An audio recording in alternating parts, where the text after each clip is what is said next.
Okay, testing 1, 2. Here's hoping that this will work. Last time, not so much with the audio.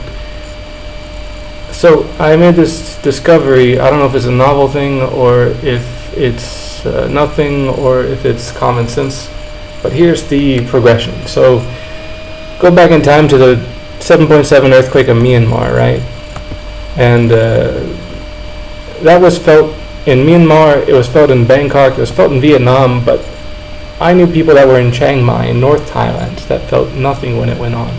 So there's clearly a direction to all this energy being released. And now, weeks before that earthquake even, I watched earthquakes almost daily just for the fun of it, to see what's going on in the heavens above us. And I was noticing shear lines across the earth for weeks before that, and I was commenting on that.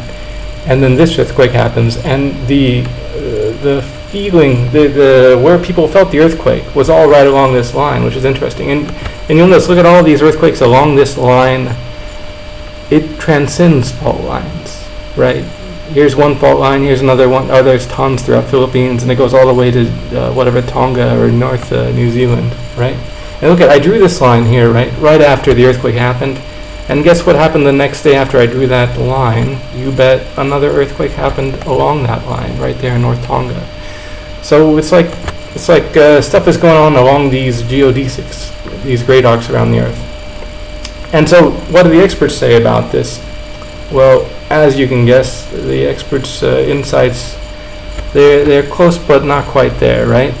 They said right there, super shear quake. But if you read the article, they say, there it is in the headline also. It's a very rare event, right? No, it's not rare. It's becoming more and more common, I say. And I'm seeing it more and more, and so I'm making this video to let everyone else know about that. So here's the Myanmar to Bangkok to Vietnam, right?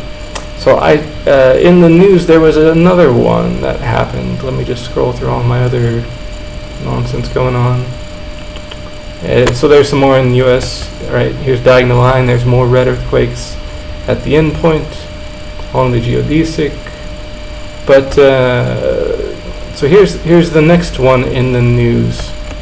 That Crete, Greece, and Felton, Israel. Oh, that sounds interesting. That's here we have it on the map. Oh, and they didn't even mention Italy, Greece, Crete, Israel. Once again, a diagonal straight line, and that's about the same angle as the last one. Interesting. As this gets into my explanation of things, is everyone's looking at individual points or individual faults, but I think that the whole of the Earth is being compressed or distorted, and from that, here, okay, I'm going to mute this as I play it. It's kind of loud, but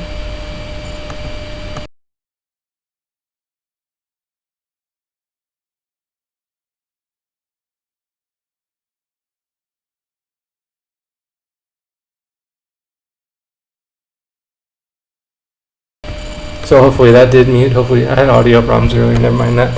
But yeah, that's what's happening to the Earth, right? Maybe, so as the pressure increases, you get one fold and then the fold amplifies and other folds happen around it.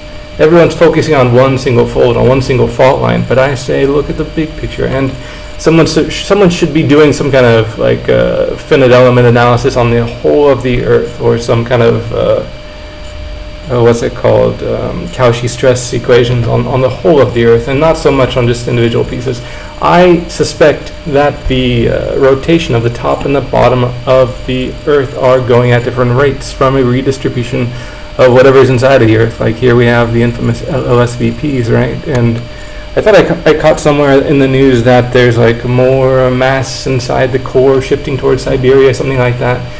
So I am convinced that this is causing the Earth to twist it, or rotate at different rates, top and bottom, which is causing it to twist, which is causing these lines to form transcending fault lines, right? And so I made some custom software to go along with this. Here's me kind of going crazy with guesses, and I thought, why should I bother guess whenever I can just write software? So I made a geodesic finder, and here's my best attempt at finding lines on spheres, and I know in flat space you use Hoyt transforms or radon transforms or whatever, but doing it on the sphere surface is a different can of worms. So if anyone has any information on that, feel free to contribute. But so this is my first rough run at it, and already you can see, for one, there's too much information in the Americas. There you can see definite lines there across the south and across the center U.S. that point up to Alaska. But as far as the geodesic finder goes, the algorithm is kind of out of whack. But go back to Southeast Asia here, and you have, once again, from Tonga through Papua New Guinea through Philippines, Indonesia, one straight line. Once again, 1, 2, 3, 4, 5 earthquakes in a row. And so that was a few days ago. Then fast forward to today, I think here it is, right?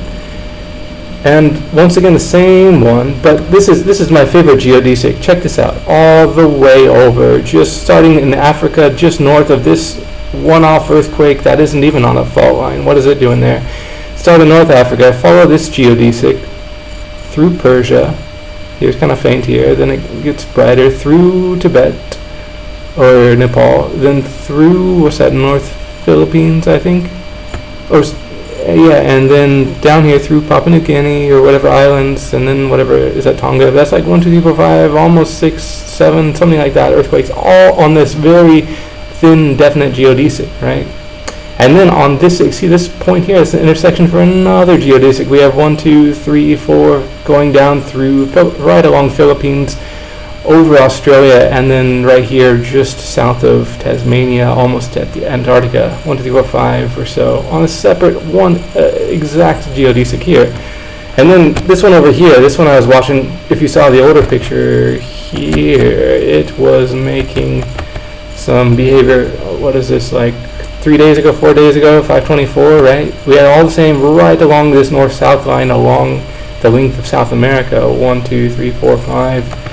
And it's still there here, and you can't see it, but right, a day ago, there was actually an earthquake up here at the top out of the picture, and that would have been on the same geodesic because one here, Antarctica or whatever, Falkland Islands, 1, 2, 3, and then up here, and then straight up to Antarctic, or to Arctic, and there was one up there that I missed. I didn't capture for this one.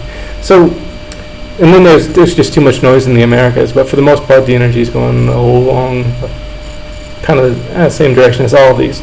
But whereas it is kind of noise in the North America, if you go down to Southeast Asia, it's just all on the same exact geodesic line, or the South America one also same. So this is what I discovered, and I'm still kind of messing around with the software or the math or the algorithms to pick out the exact geodesics that the things are moving along. But yeah, tell me if this is common knowledge or if it's something new. Tell me what you think. And yeah, thanks.